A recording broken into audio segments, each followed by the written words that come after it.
Hello and welcome to radiant academy. मी अमोल छेपे आपल्या सर्वांचं स्वागत करतो रेडियंट अकॅडमीच्या या नवीन व्हिडिओमध्ये।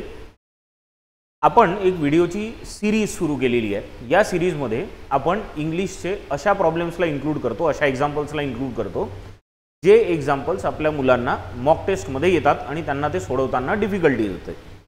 तर जर तुमच्या इकडे असे डिफिकल्ट जाणारे काही क्वेश्चन्स असतील तर तुम्ही ते पाठवू शकता। आपण पुढच्या व्हिडिओजमध्ये ते इन्क्लूड करू। पहिल्या क्लासमध्ये आपण पॅराजंबलचे काही एक्झाम्पल घेतले होते। या एक्झाम्पल्समध्ये हे जे एक्झाम्पल्स होते आपले ते साहिल रंगारी यांनी पाठवले होते। आज आपण स्पॉटिंग एरर्सचे काही एक्झाम्पल्स बघणार आहे आणि सगळ्यात शेवटी एक पॅराजंबलचं एक्झाम्पल बघणार आहे। हे एक्झाम्पल्स आपल्याला जयेश पातालबंसी यांनी पाठवले आहे। तो late us start with today's examples. पहिलं जे एक्झाम्पल आहे आपल्या पुढे आपल्यासमोर ते स्पॉटिंग एररचं एक्झाम्पल आहे। आता याच्यात काय म्हटलं आहे, वरचा जर क्वेश्चन तुम्ही वाचला तर तुम्हाला वाचल्यावर हे कळेल की खाली तुम्हाला 4 सेंटेन्सेस दिले आहे ABCD। याच्यातनं तुम्हाला करेक्ट असलेलं सेंटेन्स फाइंड आउट करायचं आहे। म्हणजे you have to find a sentence which is grammatically and meaningfully correct. आणि जर चारही सेंटेन्सेस करेक्ट असतील तर मग तुम्हाला ऑल आर करेक्ट हे उत्तर आलं पाहिजे तुमचं। ठीक आहे। तर पहिले आपल्याला म्हणजे बेसिकली काय करायचं आपल्याला, आता जेव्हा आपण सॉल्व्ह करू तेव्हा आपल्याला कुठल्या सेंटेन्समध्ये चूक आहे हे काढायचं आहे। तर समजा 1 2 3 4 पैकी कुठल्याही 2-3 सेंटेन्समध्ये चूक मिळाली तरी आपला आन्सर निघू शकतं। So let us start with the first sentence. पहिल्या सेंटेन्स म्हटलं आहे on dark clouds looming over scraggy peaks the pleasant prospect of abandoning cars and walking down to Manali is staring us in face.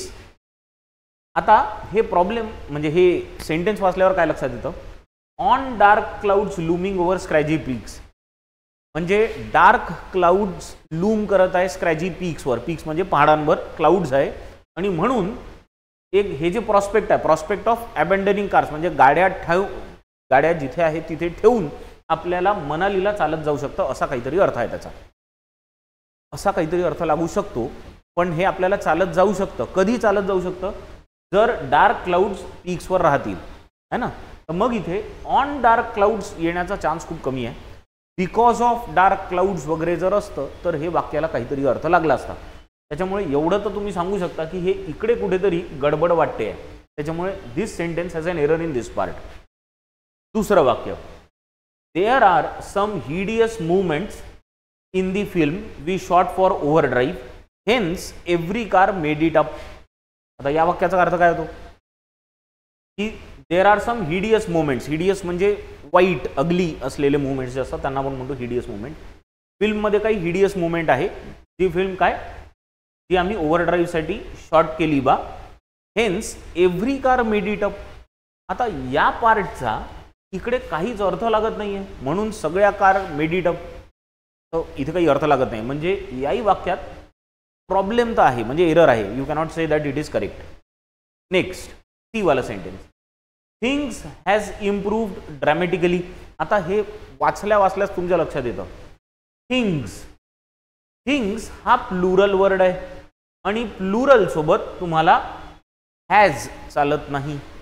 Things have improved असं म्हणायला पाहिजे, म्हणजे इथे पण problem आहे। ठीक आहे, तो ये 3 तो गलत है, चौथा देख लेते है ना। म्हणजे एक तर तुम्हाला तिघांमध्ये एरर सापडला म्हणजे चौथा राईट असणार, कारण ऑल आर करेक्टचा तो ऑप्शनच नाही आहे। मग तो चौथा करेक्ट है क्या देख लेते। Accommodation is more upscale. Accommodation हे जास्त अपस्केल आहे than basic parachute tents. Accommodation म्हणजे राहण्याची जागा ही जास्त चांगली आहे म्हणते पॅराशूट टेंट्सपेक्षा है ना। The place is getting greener, ही जागा अजून हिरवीगार होत चालली आहे। Fuel is available at dhabas म्हणजे तिथे जवळपास ढाबा आहे तिथे फ्युएल अवेलेबल आहे। And roads are 1,000,000 times better. Roads हे आधीपेक्षा खूप पटीने चांगले आहेत। त्याच्यामुळे या वाक्यात तरी कुठेच काही प्रॉब्लेम दिसत नाही आहे। त्याच्यामुळे you can say with conviction that this is the correct answer. म्हणजे हे सेंटेन्स तुमचं करेक्ट असायला पाहिजे। ठीक आहे, तुम्हाला एक किंवा 2 सेंटेन्समध्ये एका जरी सेंटेन्समध्ये एरर मिळालं ना तर ऑल आर करेक्टवाला ऑप्शन तर चाललं जातं। ठीक आहे, आणि नंतर जर तुम्हाला 2 किंवा 3 मध्ये एरर मिळाले तर चौथं तुम्ही तसंही गॅरंटीने सांगू शकता की ते बरोबर आहे। Right, let us move on to the next question. आता इथेही आपल्याला तेच करायचं आहे. आपल्याला कुठलं सेंटेन्स करेक्ट आहे ते फाइंड आउट करायचं आहे.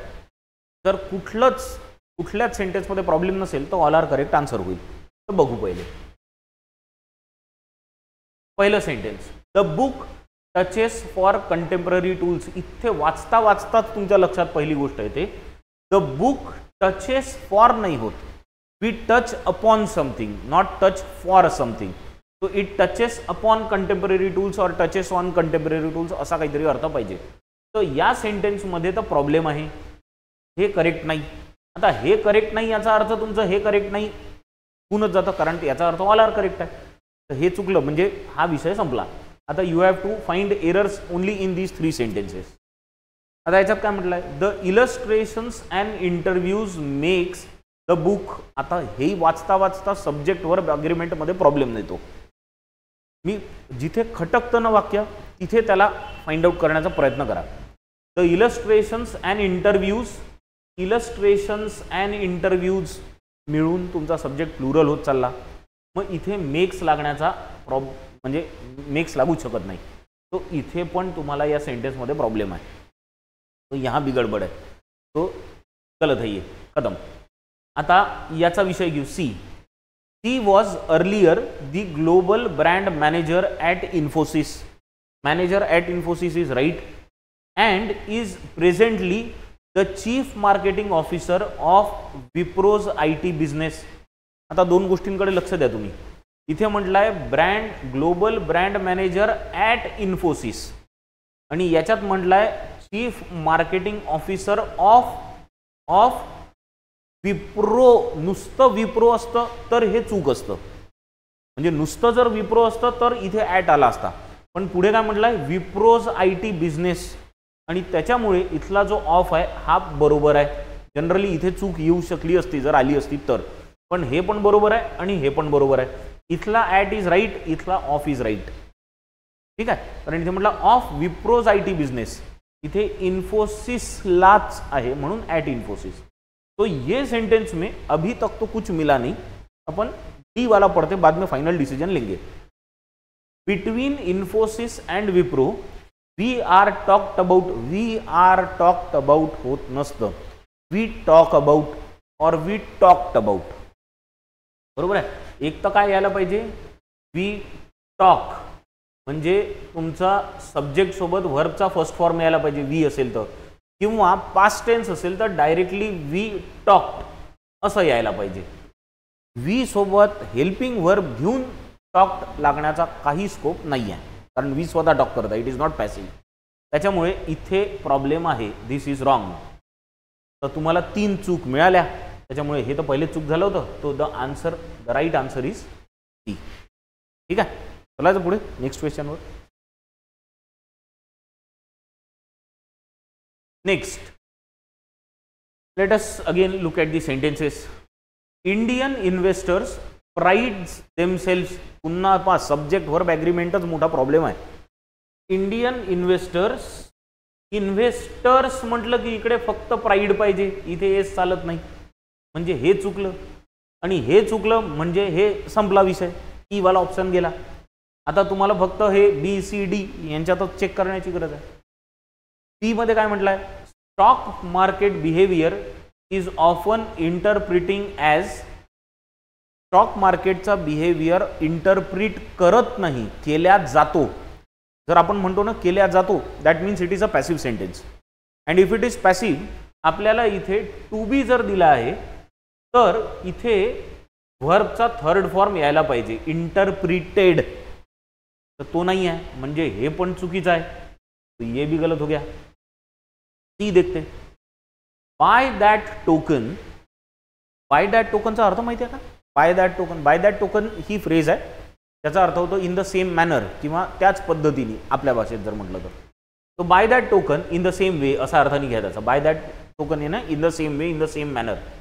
Bulls around the world and even more so in India have a lot to cheer about. आता बुल्स बद्दल म्हटलंय तर हा हॅव हा बुल्ससाठी आहे, बुल्स अराउंड द वर्ल्डसाठी. तर हा हॅव इज राईट. म्हणजे जनरली इथे प्रॉब्लेम आला असता, पण इथे प्रॉब्लेम नाही आहे, कारण हे हॅव आहे. इथे जर हॅज दिलं असतं ना तर प्रॉब्लेम असता. ठीक आहे, तो ही एक जागा आहे जिथे प्रॉब्लेम आला असता पण नाही आहे. ठीक आहे, तो दिस लुक्स राईट सध्या तरी इथे काही प्रॉब्लेम वाटत नाही आहे. डी वाला वाचू आणि मग ठरवू. डी मध्ये काय म्हटलं आहे, given that a number of announcements Bajaj Auto, HDFC bank and TCS, हे ब्रॅकेटमध्ये दिलं आहे, याला जाऊ द्या. Given that a number of announcement just shot the lights out, the market now seems well set. हे आतापर्यंत तर बरोबरच वाटतं. The market now seems well set because a robust rally, नाही बिकॉज नाही, बिकॉज ऑफ पाहिजे इथे, because of a robust rally. तर हे पण गडबड आहे, तो ये भी गलत है. तो that means the correct answer for you is C. याच्यात काही चूक नाही आहे. चूक इथे येऊ शकली असती पण इथे नाही आहे. हॅज आलं असतं तर चूक असती, नाही तर नाही आहे. ठीक आहे, चलायचं पुढच्या क्वेश्चनवर. Next question. आता नेक्स्ट मध्ये काय म्हटलं आहे, the image of a dominant leader who have his fingers in pie remains our favourite management construct. वाचल्या तुमच्या लक्षात येऊन जाईल. The image of a dominant leader who, leader is singular, इथे त्याच्यासाठी हू वापरलाय आणि हा जर हू वापरलाय लीडरसाठी तर इथे हॅव नको. लीडरसाठी काय वापरतो आपण, हू हॅज. एकच असल्यामुळे तिथे काय यायला पाहिजे, हू हॅज यायला पाहिजे. तर हा हॅववाला विषय चुकला आहे, म्हणजे हे चुकलं. जर हे चुकलं याचा अर्थ हे तुमचं उत्तर नाही आहे, दोन्ही नाही आहे. मग आता again we are left with B, C and D. देखते बी मध्ये काय म्हटलंय, I would suppose it's time we invested, sorry, I would suppose it's time we instead celebrated those promoters which learned to give up control. अरे which कसं काय येईल, which नाही येऊ शकत. which का नाही येऊ शकत, कारण प्रमोटर्स हे व्यक्ती असतात, याने लोग है ना प्रमोटर्स. तर प्रमोटर्स साठी काय यायला पाहिजे, हू. which वस्तूंसाठी आणि हू व्यक्तीसाठी. समजलं का. which जर आला तर तो वस्तूसाठी वापरतो आणि हू जर आला तर तो आपण व्यक्तींसाठी वापरतो. तो इथे व्यक्ती आहे प्रमोटर्स, तो विच येण्याचा प्रश्नच येत नाही. तो ये भी गलत है. ही पाहू, we he where the ideal prototype. इथेच दिसतं ही सोबत वेअर लागतो का, नाही लागत. हे इथेच चुकलं. जास्त वाचायचीच गरज नाही आहे, खूप पटपट होऊ शकतं. आता हे जर चुकले आता तुमचं हेच करेक्ट राहण्याचा चान्स आहे. Let us read. He built up a formidable reputation for creating fierce entrepreneurial culture inside HCL Technologies. That was the envy of his peers. Everything looks correct. बरोबर आहे डी. चला नेक्स्ट क्वेश्चन वर. नेक्स्ट आता याच्यात काय म्हटलंय, if you likes both, if you likes both. आता you सोबत likes येऊ शकतं का, नाही येऊ शकत. नाही येऊ शकत म्हणजे हे चुकलाय, हे नाही आहे म्हणजे हे पण नाही आहे. ऑल आर करेक्ट ऑप्शनच गेला मग तुमच्या हातून. Again you are left with B, C, D. B मध्ये काही गडबड आहे का ते पाहू आता आपण. Wine and food is not as much a marriage as it is perhaps a flat sharing relationship. आता या वाक्यात एक चूक आहे असं वाटण्याचे खूप चान्सेस आहे पण ती नाही आहे. बघा काय म्हटलं इथे, wine and food is. Generally काय करू आपण, वाईन आणि फूड ह्या दोन गोष्टी आहे म्हटल्यावर काय म्हणू, अरे यार इथे तर आर पाहिजे होतं. पण ते वाक्य पूर्ण वाचा. Is it about wine and food, no, it is about marriage or relationship आहे ना. तर मॅरेज आणि रिलेशनशिप बद्दल आहे, म्हणजे फ्लॅट शेअरिंग रिलेशनशिप आहे म्हणतात. वाईन आणि फूड कसे आहे, हे मॅरेज नसून एका रिलेशनशिप सारखे आहे. त्याच्यामुळे हा जो इज आहे हा एक तर याच्यासाठी नाही तर याच्यासाठी वापरल्या गेल्यासारखा आहे. तर तिथे आर येण्याचा काही चान्स नाही. तिथे काय पाहिजे आपल्याला, तिथे इजच पाहिजे. ठीक है. तो यहाँ पे तो अभी तक कुछ लग रहा नहीं, तो अभी फिर भी देखेंगे. अगर कोई और मिला कि जहाँ एरर नहीं मिल रहा इजीली तो फिर इसको अपन क्रॉस चेक करेंगे. See, once opened always keep wines covered across appropriate storage like Pultex wine closures and always store bottles in a fridge. इथेच लक्षात येतो तुमच्या. इथे काय म्हटलंय, we store bottles in a fridge. आणि इथे मग आपण अक्रॉस का वापरला, वी कव्हर म्हणजे काय म्हटलं पाहिजे इथे, always keep wines covered in storage असं म्हणायला नको का? बरोबर आहे ना, आपण कव्हर करून ठेवू त्याला, स्टोरेजमध्ये कव्हर करून ठेवू, तर in storage, inside the storage असं काहीतरी म्हणायला पाहिजे. अक्रॉस स्टोरेज असण्याचा थोडासा गडबड वाटतो आहे, तो ये यहाँ गड़बड़ है, प्रॉब्लम है यहाँ, ये इधर गड़बड़ लग रहा मेरे को. नेक्स्ट डी वाला वाचू. Although the concept has been widely propagates, झालं इथेच प्रॉब्लेम सापडला. हॅज बीन सोबत दोनच ऑप्शन असतात, एक तर ING वाला लागतो, नाही तर ED वाला वर्ड पाहिजे. म्हणजे एक तर प्रोपोगेटिंग पाहिजे, नाही तर प्रोपोगेटेड पाहिजे. इथे प्रोपोगेटिंग येण्याचा काही चान्स नाही आहे, कारण कॉन्सेप्ट ही स्वतः प्रोपोगेटिंग नाही होऊ शकत, ती प्रोपोगेट करावं लागते. तर पॅसिव्ह व्हॉइस आहे, पॅसिव्ह व्हॉइस असल्यामुळे इथे प्रोपोगेटेड पाहिजे है ना. म्हणजे हे पण सेंटेन्स तुमचं चुकीचं आहे. And because this and this all three sentences are incorrect. हे कसं आहे तुमचं, this is the correct sentence. ठीक आहे. आय होप मी जरा जास्त फास्ट सांगत असेल तर मला कमेंट करून सांगा की एक्सप्लेनेशन फास्ट होतं, जरा स्लो करा. स्लो वाटलं तर तिथेही सांगा, फास्ट लवकर कसं काढता येईल अजून याच्यापेक्षा, तर त्याचा पण मी प्रयत्न करीन. ठीक आहे. नेक्स्ट, आता जो क्वेश्चन आहे आपल्या पुढे, आता जो क्वेश्चन आहे आपल्या पुढे तो आहे पॅराजंबलचा. तो आता या पॅराजंबलवाल्या सेंटेन्सला आपण समजण्याचा प्रयत्न करू. काल जे मी तुम्हाला सांगितलं होतं की कुठलंही पॅराजंबल सॉल्व्ह करताना पहिले एक कॉमन थ्रेड फाइंड आउट करण्याचा प्रयत्न करा. एकदा एक नजर फिरवून घ्या, दुसऱ्या याच्यात तुम्ही इझिली ते लावू शकता. पहिले कॉमन थ्रेड पाहू. काय म्हटलं आहे, the study used global climate models and physics to stimulate the impact of climate change on western Canada's glacier.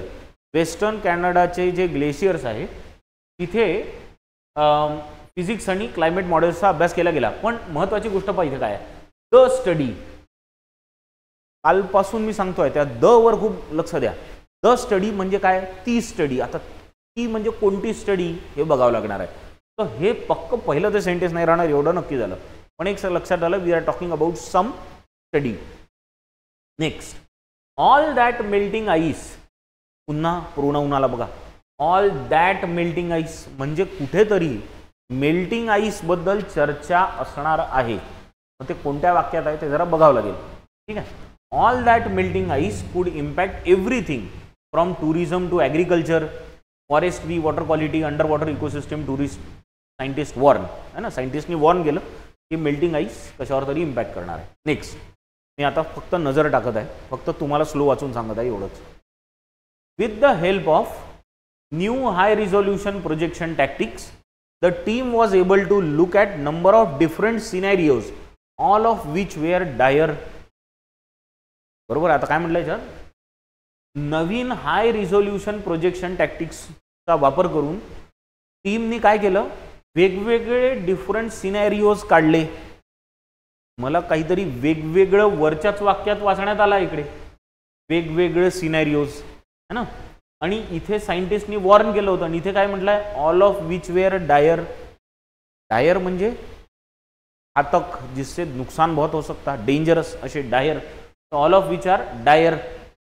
ठीक आहे. म्हणजे यांच्यात काहीतरी संबंध असेल असं सध्या वाटत आहे. Next, glaciers have help shape the iconic mountains of western Canada, giving rock into a jagged landscape. पहिलं सेंटेन्स असं मिळालं आहे जे एका प्रॉपर नाऊननी सुरू होत आहे. बरोबर. प्रॉपर नाही, सॉरी, कॉमन नाऊननी सुरू होत आहे. ग्लेशियर्सबद्दल चर्चा आहे. आता काय म्हटलं आहे, ग्लेशियर्स जे आहे ना म्हणजे मोठे मोठे खूप मोठा बर्फ. यांनी काय झालं आहे, वेस्टर्न कॅनडामध्ये जे माउंटेन्स आहे त्याला दगडांपासून एक प्रॉपर लँडस्केपमध्ये शेप करण्यात या ग्लेशियर्सचा खूप मोठा वाटा आहे, खूप मोठा रोल आहे. तर इथून आपण ही गोष्ट सुरू करू शकतो असं वाटत आहे. पाहू नंतर. Next, but the days of Canadian Rockies majestic glaciers could be numbered. पण यांचे दिवस खूप कमी राहिले आहे. ग्लेशियर्सचे दिवस कुड बी नंबर्ड असं म्हटलं आहे. म्हणजे यांचे दिवस कमी राहिले. म्हणजे काय, हे सेंटेन्स जे आहे हे एस नंतर येण्याचे चान्सेस खूप आहे. लगेच नंतर का तेही ठरवू आपण नंतर. A new report suggest.